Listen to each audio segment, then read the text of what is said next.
دیتے ہیں. اور یہاں جو فیلڈ جنرل کورٹس مارشل ہے اس میں وہ کمانڈنگ افسر آرمی چیف ہے. اب آرمی چیف کو نے جا کے سزا دینی ہے. بھائی تم نے سنا ہی نہیں کی, تمہیں پتہ ہی نہیں کیا گواہی ہوئی ہے, تمہیں پتہ ہی نہیں کون سا گواہ معتبر رکھتا تھا کون سا نہیں رکھتا تھا, تم نے دیکھا ہی نہیں اور سزا تم تجویز کر رہے ہو. سر یہ آرمی چیف کو علم نہیں ہے, آرمی چیف کو کچھ بھی علم نہیں ہے. بارسٹر صاحب یہ آپ کی درخواست کے اوپر فوجی عدالتوں کو سزائیں سنانے کی اجازت دی گئی تھی, تو آپ سمجھتے ہیں وہ آپ کی حکمت عملی درست تھی؟ ہاں وہ ہماری درست تھی. دیکھو جتنی ریلیف مل سکے اس جو بدنما اور غلط غیر آئینی نظام ہے اتنی لینی چاہیے. لوگوں کو تھکانا ہمارا کام نہیں ہے, وہ ریلیف ملنی چاہیے, وہ ریلیف ان کا حق ہے. یہ ہم نے جب کہا کہ آپ ان کو چھوڑ دیں, چھوڑ دینے پہ بھی مطیع اللہ ہم نے کہا کہ آپ اس کو ہماری طرف سے کوئی ذرہ پر بھی یہ نہ سمجھا جائے کہ ہم نے تسلیم کیا ہے کہ یہ سزائیں درست تھیں. یہ 10 سال کی سزا کی آپ توقع کر رہے تھے اور اٹارنی جنرل نے بھی کوئی کمٹمنٹ دی تھی اس حوالے سے. یار یہاں تو قانون ہی الٹا ہے. قانون الٹا ہے کہ سنتے کیس اور گواہوں کی جرا ہوتی وہ افسر ہیں جو ملٹری کورٹ میں, فرض کو 3 ہیں, کرنل, میجر اور میجر, یا 3 ہیں بریگیڈیئر, کرنل اور کرنل. اب وہ سنتے ہیں, سارا کیس سنتے ہیں, گواہوں کو کے بیانات ریکارڈ کرتے ہیں, ان کے سامنے جرا ہوتی ہے, اور ان افسروں نے سزا دینے کا ان کو اختیار نہیں. وہ سزا کمانڈنگ افسر دے گا. اب فیلڈ جنرل کورٹ مارشل میں وہ آرمی چیف ہے. وہ آرمی چیف کا کیا کام ہے اس ٹرائل کے ساتھ؟ اس نے سنا ہی کچھ نہیں اور وہ دے گا. ہمارے تحفظات پورے ہیں اور عدالت نے لکھا ہے, میں نے اس میں بڑا سختی سے لکھایا تھا کہ جی ہم نہیں تسلیم کر رہے اس سزا کو. انہوں نے سزا دے بھی دی, سزا کاٹ بھی آیا, وہ گھر بھی چلا گیا. ہم اس کو تسلیم نہیں کرتے کہ سزا. یہ فوجی عدالتوں کے جو فیصلے سپریم کورٹ میں پڑھے جانے چاہیے. پڑھنے کے بھی اس میں کیا بات ہے, فیصلہ گلٹی ناٹ گلٹی, کوئی ریزن نہیں ہے. کوئی ریزن نہیں ہے. تو کیا سپریم کورٹ کو منگوانے نہیں چاہیے فیصلے؟ منگوانے تو عائشہ ملک صاحبہ نے کہا تھا کہ لکھوایا تھا کہ یہ دیں گے, یہ ان کو منگوانے چاہیے, کہیں گے ہم بالکل منگوانے چاہیے.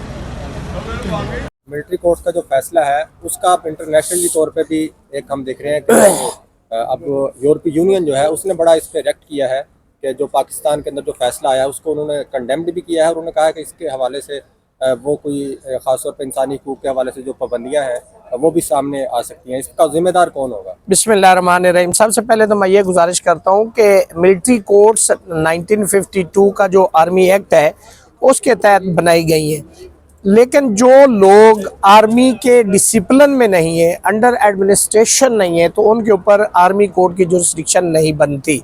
اور جو آرٹیکل 8 ہے کانسٹیٹیوشن آف 1973 کا چیپٹر نمبر 1, تو میں سمجھتا ہوں یہ اس سے متصادم ہے. یہ تو پیرالل جوڈیشل سسٹم لگتا ہے کہ ایک طرف عام عدالتیں اور دوسری طرف آرمی کورٹ ہے.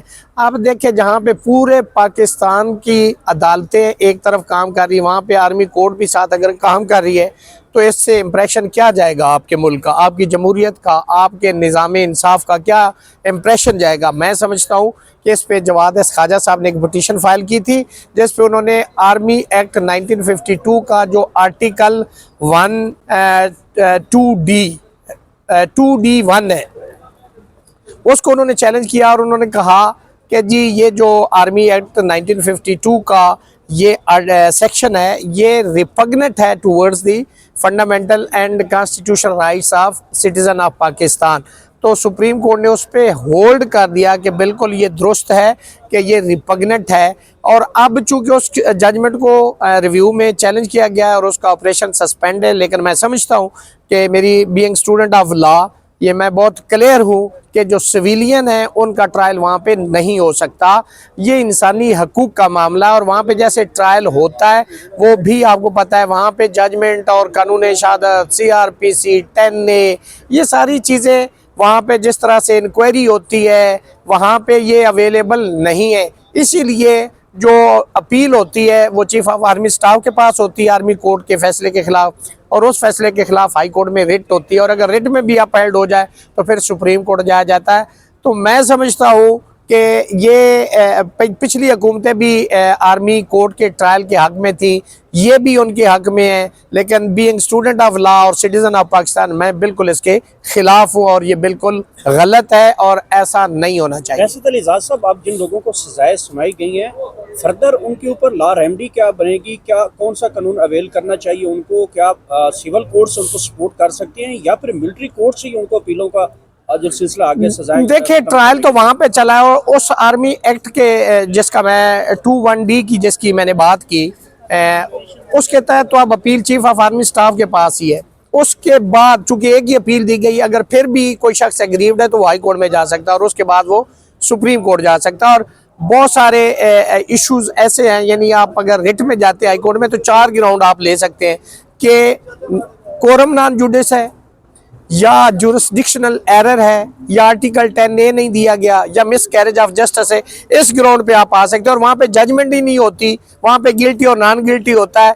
तो जो जजमेंट होती है उसका मतलब ही होता है रीजंस ऑफ द डिसीजन, कि ये जजमेंट किन वजूहात और किन ग्राउंड पे आई है। तो जब वो ही नहीं है तो इसी ग्राउंड पे हाई कोर्ट में मोस्टली मिलिट्री कोर्ट्स के अगर ट्रायल लिया गया उसमें यस और नो के एविडेंस गिल्टी और नॉन गिल्टी है। Yes. और दूसरा ये देखें कि वहाँ पे कैसे ट्रायल हो रहा है, पब्लिक को एक्सेस ही नहीं है। कोर्ट का मतलब तो है कि पब्लिक भी देख सके, लोग ट्रायल भी जाके देखे कि कैसे हो रहा है। वहाँ पे कानून शहादत जो है वो भी स्ट्रिक्टो सेंसो और CRPC भी स्ट्रिक्टो सेंसो एप्लीकेबल होना चाहिए। और मैं समझता हूँ कि इस मुल्क के अंदर मार्शल लॉ जो ज़िया का था उस वक्त भी मिलिट्री कोर्ट्स के अंदर लोगों को सजाएं दी गई। जब आपका एक जुडिशल सिस्टम चल रहा है तो आपको उसके ऊपर ट्रस्ट करना चाहिए। वो एक्सक्लूसिवली आर्मी पर्सनल के लिए आर्मी है, आर्मी कोर्ट जो है वो उनके लिए, कि अगर वो कोई ऐसा इलीगल गैर कानूनी काम करते हो तो उनका ट्रायल वहाँ पे होगा, जो सिविलियन है उनका आर्म कोर्ट में ट्रायल होगा। सर, इसमें एक और भी मिलिट्री कोर्ट्स में ये भी कानूनी तौर पे बात शामिल है कि फौज के तनसीबात पे हमले करने वाले, फौज के खिलाफ प्रोपेगेंडा करने वाले, फौज को बदनाम करने वाले एलिमेंट्स के खिलाफ मिलिट्री कोर्ट्स अप्लाई होती हैं। तो अगर देखा जाए तो ये मौजूदा जो हुकूमत है, ख्वाजा आसिफ है, नवाज शरीफ है, मरीम नवाज है, इन्होंने भी तो मिलिट्री जो है एस्टेब्लिशमेंट को सरेआम का मुंबई हमलों में पाकिस्तान को मुलवस कराया। खुफिया राजदारी दूसरे मुल्क के साथ शेयर करना भी मिलिट्री कोर्ट्स के कटहरे में आता है। तो इनके खिलाफ क्यों नहीं मिलिट्री कोर्ट्स हो सके? देखिए, इस मुल्क का अलमिया ये है कि यहाँ पे हमेशा पिक एंड चूज, और जो आर्टिकल 25 है वो कभी भी इस मुल्क के अंदर एप्लीकेबल नहीं रहा, आज भी नहीं और माजी में भी नहीं रहा। मैं इस पे इतना कमेंट करूंगा कि जी चूंकि आर्टिकल 25 तो है ना कि जी no one is above the law, discrimination will not prevail, लेकिन मैं सिविलियन की हद तक बहुत क्लियर हूँ, कोई भी हो, वो मुस्लिम लीग नून हो, वो पीपल्स पार्टी हो, वो PTI हो, सिविलियन का ट्रायल आर्मी कोर्ट में नहीं होना चाहिए।